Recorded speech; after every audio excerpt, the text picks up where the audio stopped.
Tahir müəllim, yeri gəlmişkən sizin elə öz işlərinizi də soruşmaq istəyirdim ki, işləriniz necədir? Sizin səhv etmirəmsə Vəhdət Partiyasında bir seçkilər oldu və siz hansı qaydada orada indi təmsil olunursunuz? Mən indi Vəhdət Partiyasında baş məclisin sədriyəm. Və baş məclis qərarverici orqandır. Mən deputat olanda da istəyirdim bu status qalsın. Amma siyasi partiyalar haqqında qanunla bunları idarəetmə orqanı kimi daxil edilər. Amma bu parlamentdir da, bu qərarverici orqandır. Yəni ona görə nizamnamədə də bu öz əksini tapıb ki, bu baş məclis idarəetmə orqanıdır qurultaylar arasında. Yəni kifayət qədər səlahiyyəti olan bir orqandır. Misal bu baş məclis istənilən vəzifəli şəxsi istefaya göndərə bilər, partiyadan xaric edə bilər. Elə bir nizamnaməni pozan istənilən vəzifəli şəxsi. Və yaxud deyək ki, partiyanın adından deməli, deputatlığa namizəd irəli sürə bilər.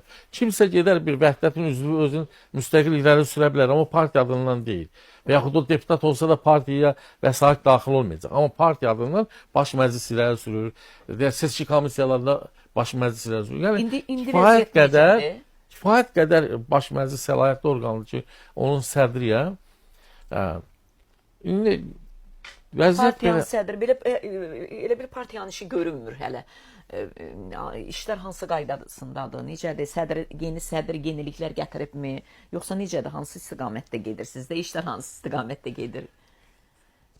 İndi müəyyən qədər partiyada narahatçılıqlar var, amma bu partiya daxili məsələ olduğuna görə çalışır partiya daxili həll edək bunu.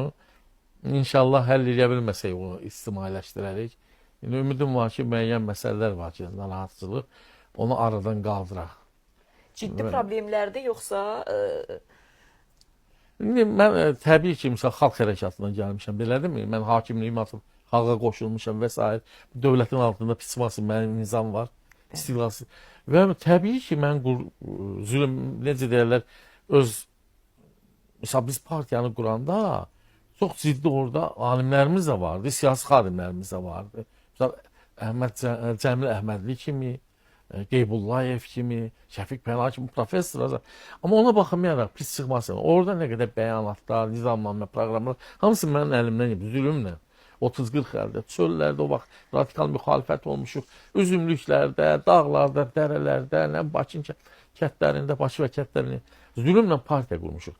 Və mənim istəyim odur ki, partiyanın ideoloji xətti, yəni müstəqilliyə sədaqəti, ondan sonra misal deyək ki, o ideoloji xətt bir sözdən qorunub saxlansın.